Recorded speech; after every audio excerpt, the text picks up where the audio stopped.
Hello, ഇന്നത്തേത് ഒരു breakfast റെസിപ്പിയാണ്. ആലു പറാട്ട. നമുക്കിത് എങ്ങനെ ഉണ്ടാക്കുന്നത് നോക്കാം.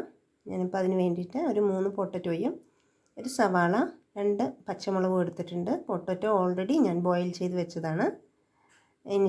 നമുക്കിനി പൊട്ടറ്റോൻ്റെ തോലെല്ലാം കളഞ്ഞിട്ട് പൊട്ടറ്റോനെ നന്നായി ഒന്ന് സ്മാഷ് ചെയ്തെടുക്കണം. വലിയ പണിയൊന്നുമില്ല ആലു പറാട്ട ഉണ്ടാക്കാൻ. സാധാ ചപ്പാത്തി ഉണ്ടാക്കുന്ന അത്ര തന്നെ ഉള്ളൂ. പെട്ടെന്ന് ഉണ്ടാക്കിയെടുക്കുകയൊക്കെ ചെയ്യാം.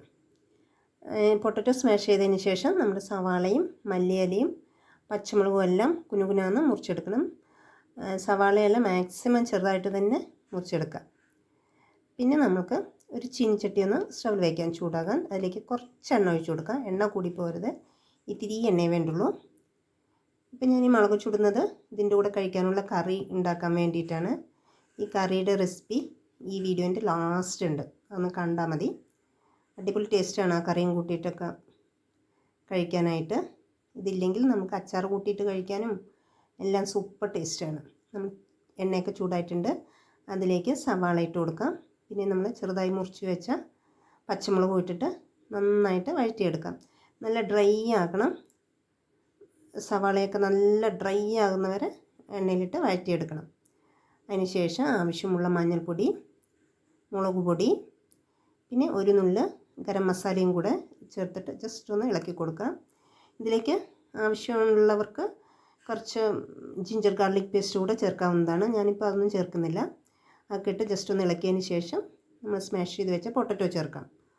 പൊട്ടറ്റോയും ആവശ്യത്തിനുള്ള ഉപ്പും കൂടെ ഇട്ടിട്ട് എല്ലാം കൂടെ മിക്സ് ചെയ്തെടുക്കാം. അതിൽ വെള്ളമൊന്നും ചേർക്കരുത്. വെള്ളം ഒഴിച്ചാൽ നമുക്ക് അത് ലൂസായി പോവും. പിന്നെ നമുക്ക് പരത്തിയെടുക്കാനൊക്കെ വളരെ ബുദ്ധിമുട്ടായിരിക്കും.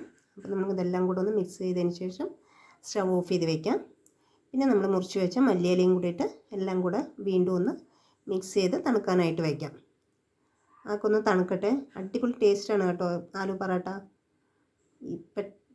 എന്താ പറയുക, വലിയ പണിയൊന്നുമില്ലാതെ ഈസി ആയിട്ട് ഉണ്ടാക്കിയെടുക്കാൻ പറ്റുന്നതൊക്കെയാണ്. ഇനി നമുക്ക് ആട്ടയൊന്ന് കുഴച്ചെടുക്കണം. ഞാൻ ആട്ടയും കുഴച്ച് വെച്ചിട്ടുണ്ട്. സാധാ ചപ്പാത്തിക്ക് കുഴക്കുന്ന പോലെ തന്നെ കുഴച്ച് വെച്ചിട്ടുണ്ട്. നമ്മൾ ഉണ്ടാക്കുമ്പോൾ ചപ്പാത്തിയുടെ ഉണ്ടാക്കാൻ എടുക്കുന്ന ബോളിനെക്കാട്ടിയും കുറച്ചുകൂടെ വലിയ ബോളായിട്ട് വേണം ഇതെണ്ണ എടുക്കാൻ. അന്ന് ജസ്റ്റ് ഒന്ന് പരത്തി കൊടുക്കാം. ഒരു പൂരിയുടെ വലുപ്പത്തിൽ പരത്തിയതിന് ശേഷം അതിൻ്റെ നടുവിലേക്ക് മസാല വയ്ക്കാം. എന്നിട്ട് നന്നായി ഒന്ന് ഫോൾഡ് ചെയ്ത് കൊടുക്കാം.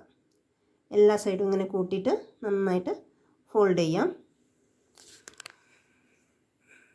പിന്നെ അതിലേക്ക് ആട്ട ഇട്ടിട്ട് രണ്ട് വശത്തും കുറച്ച് ആട്ട ഇട്ടിട്ട് കൈവച്ച് ചെറുതായി ഒന്ന് പ്രസ് ചെയ്ത് കൊടുക്കാം. അതിന് ശേഷം നല്ലപോലെ പ്രസ് ചെയ്യാഞ്ഞിട്ട് പതിയെ വേണം ഇത് പരത്തിയെടുക്കാൻ. അമർത്തി പരത്തി കഴിഞ്ഞാൽ അതിൻ്റെ ഉള്ളിലത്തെ മസാലയെല്ലാം വെളിയിൽ വരും.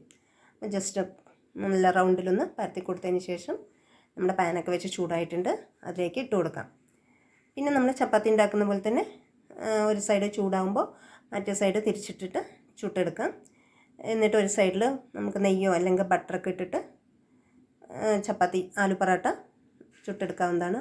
അടിപൊളി ടേസ്റ്റാണ്. ബട്ടറൊക്കെ ഇട്ടിട്ട് ആകുമ്പോൾ അടിപൊളി ടേസ്റ്റാണ്. അപ്പോൾ നിങ്ങളും ഇതേപോലെ ഒന്ന് ഉണ്ടാക്കി നോക്കൂ. ആലു പൊറോട്ട ഈസി ആയിട്ട് ഉണ്ടാക്കാൻ പറ്റുന്നതാണ്. ഇനി നമുക്ക് കറിയുടെ റെസിപ്പിയും കൂടെ കാണാം. ഞാനിപ്പോൾ ആ മുളക് ഒരു 4-5 മുളക് എടുത്തിട്ടുണ്ട്, വറ്റൽ മുളക്. അതൊന്ന് നല്ലപോലെ ചമ്മന്തിക്കൊക്കെ ചുടുന്ന പോലെ ചുട്ടെടുക്കാം. നമുക്ക് കരിഞ്ഞു പോകരുത്. പിന്നെ ആവശ്യമുള്ളത് തൈര്, നല്ല കട്ട തൈര് എടുക്കുക. ഒരു പാത്രത്തിലേക്ക് ആ മുളക് ഇതേപോലെ ഒന്ന് ഇട്ട് കൊടുക്കാം. എല്ലാം കൈവച്ചിട്ട് ചെറുതായിട്ടൊന്ന് പൊട്ടിച്ചിട്ട് കൊടുക്കാം.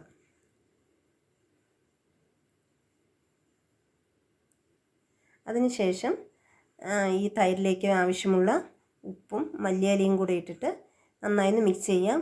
മുളക് നമുക്ക് കൈവച്ച് നന്നായിട്ട് തൈരിൽ തിരുമ്മി ഇടണം, എന്നാലാണ് ആ മുളകിൻ്റെ എരിവൊക്കെ തൈരിലേക്ക് പിടിക്കുകയുള്ളൂ. അപ്പോൾ നല്ലപോലെ കൈവച്ചിട്ട് ആ മുളകിനെയൊക്കെ ഒന്ന് തിരുമ്മി ഇട്ടിട്ട് എടുത്താൽ നമ്മുടെ തൈരും റെഡി ആയിട്ടുണ്ട്. അപ്പോൾ ഇങ്ങനെയൊന്ന് ട്രൈ ചെയ്ത് നോക്കുക. താങ്ക്